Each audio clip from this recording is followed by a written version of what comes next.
Since Kenya started the Gen Z-led revolt in the continent, the wave of protests have been experienced in other parts of Africa. Uganda were the first one to pick it up from Kenya. They tried protesting, but Museveni was quick to deploy any sort of security officer in the streets to neutralize the protests that threatened even to storm parliament, same as that which happened in Kenya. And I just saw the other day Professor Anyang' Nyong'o releasing a statement that some opposition leaders from Uganda were arrested in Kisumu, of course meeting. But it is not just Uganda. Nigeria did their first anti-bad governance protest yesterday, and it's been sweeping the West African nation. Ghana are not left behind. They've also been trying to take to the street and question their government on many of the fronts. But the puzzle that then has pushed African presidents in big dilemma is the fact that young people are the ones that are leading the forefront, seeking the rebirth of the beautiful continent of Africa. The sentiments are bordered bad governance, negligence, and the concerns of foreign infiltration in our governance structures. And some people call it structural violence. Now in this podcast, I want us to look at exclusively this bold speech by young person, this young lady from Liberia, who was speaking during the Independence Day, boldly elaborating why the African, what has been bedeviled the African continent, and why the young people that are taking to the streets are really seeking to undo what our ancestors and our parents did not do. It is about calling for what is supposed to be done. I want us to look at this keenly. Kindly pay attention to this bold speech, saying it as it should be. Lest we forget,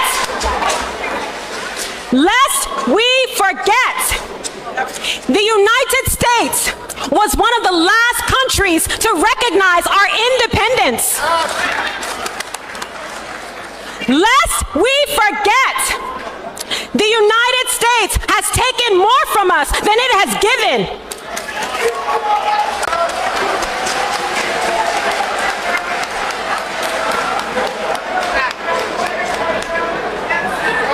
Lest we forget, the United States will always serve its own interests above all else.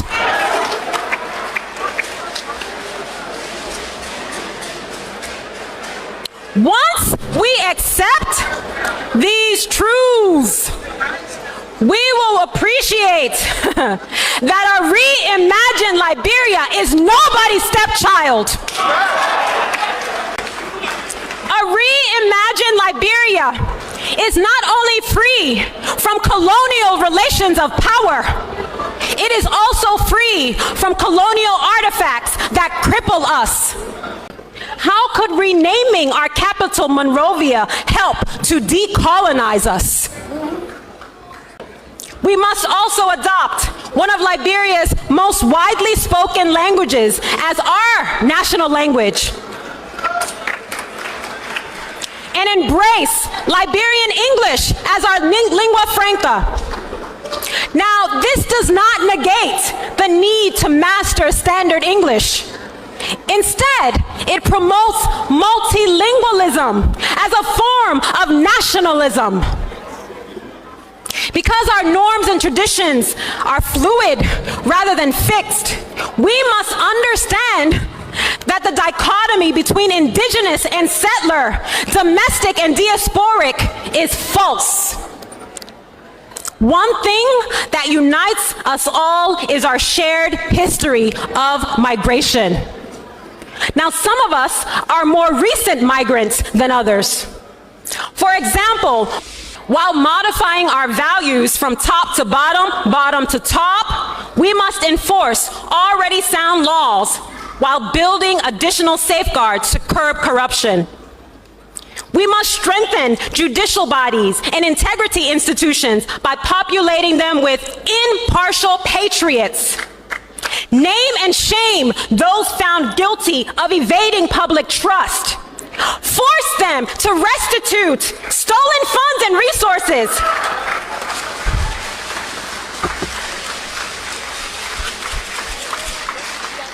And then send them to jail.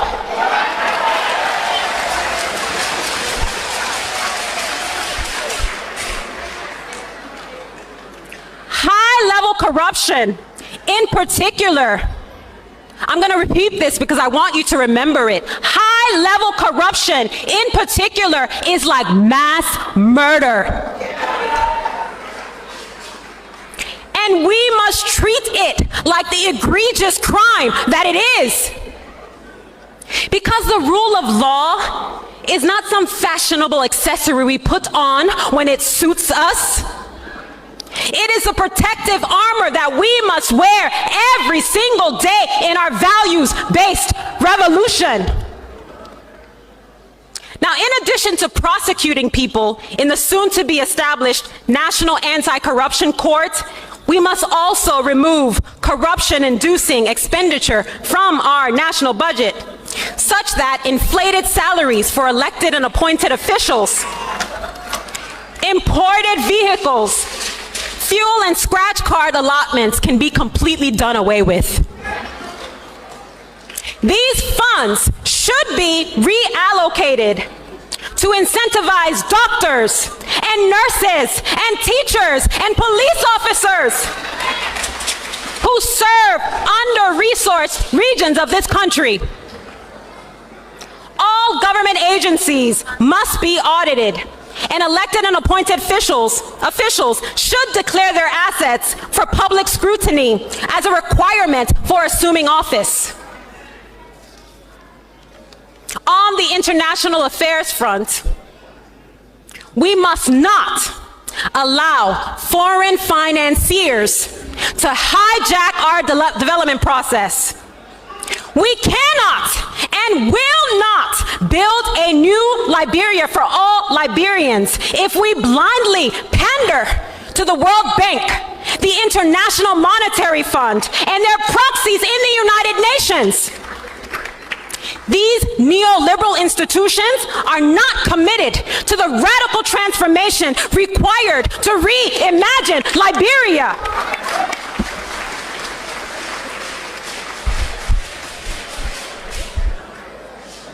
Moreover, our socio-economic transformation must be internally driven, not externally imposed. So, a reimagined Liberia reduces poverty and inequality, yes, but it also redistributes wealth, invests domestic resources into basic social services, protects land and labor in the midst of capitalist reintegration, and expands prosperity for all. This is how we address structural violence and unfreedoms head on. Dignity must define us. Dignity must define us. Prioritizing nation building and structural and state building. For the last 2 decades, Liberia has focused almost exclusively on state building at the expense of nation building. Yet one cannot succeed without the other. Whereas state building concerns strengthening government institutions, such as policies, laws, courts, and legislatures, nation building is about improving the relationships that govern our lives. While nation building is people-centric and internally driven, requiring national agency, ownership, and resources, state building is institution-centric and often externally supported with international resources. Whereas state building focuses on building physical infrastructure, which is very important. So our roads, our bridges, our ports, our electricity. Nation building focuses on building human infrastructure. That is the psychosocial, emotional, mental, and communal well-being of citizens. State building lifts Liberia by improving the government's ability to provide privileges and protections. As an assistant professor at the London School of Economics, I must stress that a reimagined Liberia requires an autonomous tertiary education sector that is fit for purpose. I must also insist that we shift our attention away from the extractive industries, which make us vulnerable to the vagaries of global capitalism, and instead focus on developing our creative industries. Why not empower our cultural and creative entrepreneurs so that the work of craftspeople, writers, musicians, visual artists, actors, designers, dancers is valued, protected through our copyright laws, and fairly compensated? Now, this brings me to Liberia's very extreme levels of income inequality. The unregulated accumulation of vast wealth amidst cumulative want in this country is not only obscene and callous, it is structurally violent. Lawmakers, I urge you, I implore you, I appeal to you to revise our decent work bill.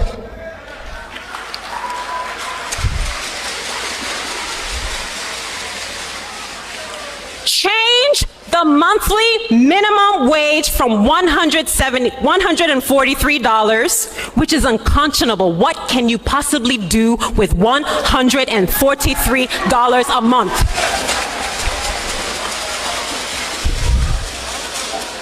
Change the monthly minimum wage from $143 to at least 250 United States dollars. And reverse Liberia's so-called harmonization policy. Because a country that pays its average worker below average salaries is setting itself up for failure.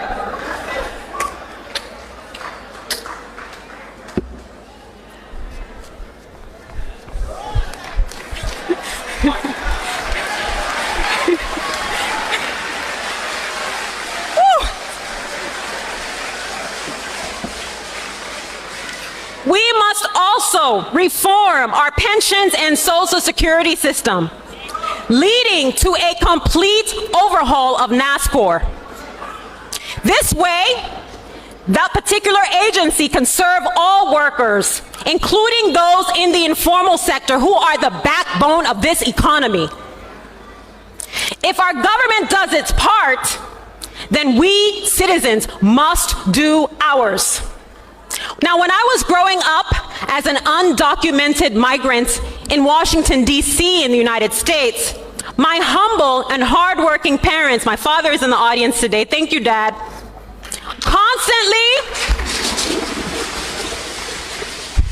my humble and hardworking parents constantly reminded me that diligence and tenacity would be my ticket out of legal limbo. They were right. But how many of us actually value hard work? Some of us want jobs, but refuse to put in the time and effort required to secure and maintain a career.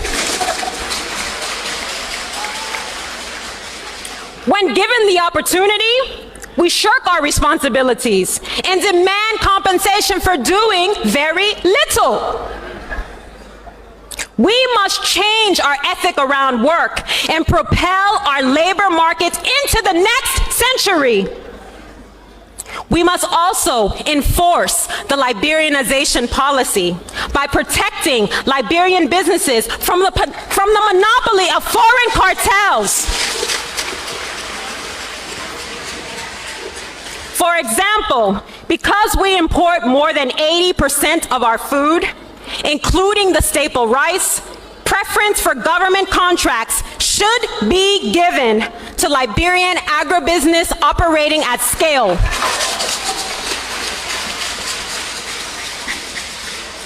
This will promote food security in keeping with the Liberians Feed Yourself program. See, President Boakai, I have read the document. However, protectionist policies should never give us license to lower our standards or accept mediocrity. Liberians must constantly invent new ways to expand market outcomes and play an active role in our economy. Because the display of talent I saw at our Made in Liberia trade fair in Monrovia last Saturday completely blew me away. You can agree with me. The clamor for the Africa we want, the Kenya we want, it is a train that has left and is moving. And you could see that the Sahel nations, when Ibrahim Traore and some other countries, Mali, Niger, immediately the military came out of the barracks to overthrow the elected leadership. People have been supporting the military generals that are taking over. And it's not been a disappointment, and they've not been disappointment to the population. Ibrahim Traore has been attracting the liking of the populace in Botswana. And if you check through, you will realize that the electoral systems in Africa that is supposed to produce, or rather that is supposed to be the system to allow for transitions, has failed. And the level of frustration of the population cannot be underestimated. That lady speaking boldly about what many people really fear talking about. I remember the day when the President of the Republic of Kenya deployed military in the streets to neutralize the anti-government protests. Kenyans came out and they did not confront the generals. They were actually embracing the generals. What does it show you? What it's simply telling here is the African youngest population is rising very fast and very intentional about reclaiming the continent. So in this podcast, I want to give it a Pan-Africanist approach and why the continent is seeking renaissance. That speech by that lady from Liberia mirrors what's happening in Africa. And I picked it because, yes, it was Independence Day in Liberia. But when I listened to the whole speech is actually 1 hour. I've just picked snippets. But when I listened to some of the few issues she was raising there, they mirror what happens in Kenya. They mirror what's happening in Rwanda, in Uganda, in Nigeria, in Ghana. Because Africa problems are identical. And the wave of protests by the Gen Z across the continent that have uniquely been mobilized through the social media space is the new threat to the brand or other breed of leaders that we have in the continent. But I want to look at factors that are behind it, and that is why the presidents in Africa must be very careful, and even the Western nations that are imposing every sort of their agenda in the continent must really feel shaken. What is annoying the young people in the continent is, one, the globalists' agenda. And the globalist agenda is very wide. I cannot exhaust, but allow me use the Kenyan example. The finance bill that was shot down by young people, the protests in Kenya, was largely crafted under the blessings was authored by the IMF and the World Bank, because our country, Kenya, had to be in a situation where they can collect taxes to pay the loans so that they continue sending loans to the country. And that created a lot of tensions. This is also been the situation because if you look at Nigeria, there was a deal between or rather exporting the Nigerian oil for some multinationals to come and exploit. So within the continent, and as that lady as that lady is saying, there, of course, the international support is there, and it's not a bad thing. But there have been aspects of that globalist agenda have taken over. Remember when the country was complaining about the President William Ruto speeches, flights. The two presidents in Africa that have flown quite than any other for the last 1 year is Kenyan president and the Nigerian president. They are calling the flying presidents. So one thing they do, and one thing very unique about them, is the globalist agenda. Do you know that Nigeria had to revert to British pre-colonial anthem just to suit their relationship with the Britain? So it's been a challenge. Even if you look at the discussion about the carbon credits, it borders the globalist agenda. There was a bill that was taken to Parliament. It was just brought down the other day. It was on giving free land belonging to government, especially around towns, so that government will be able to hand over those lands to multinationals. And there is a lot of discussion happening about that. So the African continent, they must get it right. The second thing is something that lady has spoken about, and she's talking about structural violence. The structural violence. Now, the institutions, there is building the state and building the nation. Building the state is establishing those road networks, the bridges, and infrastructure to allow the country to move. But building the nation is the human capital of the nation. Now, this is ensuring that we have a healthy nation. Our health systems are working. Ensuring that our schools and the curriculum is one of the best that can churn out people that can get jobs, or rather that can participate in nation building. And that is, she's referring to the technical, even as we produce engineers, but we should also invest in the technical space. And Kenya is doing that. So we must bridge the gap. There is, in Africa, there have been structural violence. Why? Or rather, deliberately, systems are not working. Like for example, in Kenya, I want to use an example, and this applies in Africa. We have institutions that are supposed to ensure that no one is going to be qualified, is going to be okayed to vie if he has any criminal record or even corruption. But that chapter 6 is a mere taking of the box, and we end up with corrupt fellows that use the loot they have to wink the members of the public and make their way, or rather get their way to power. So it's also a matter of bridging the gap. The social injustice has been there. The continent, the young people in Africa lack jobs.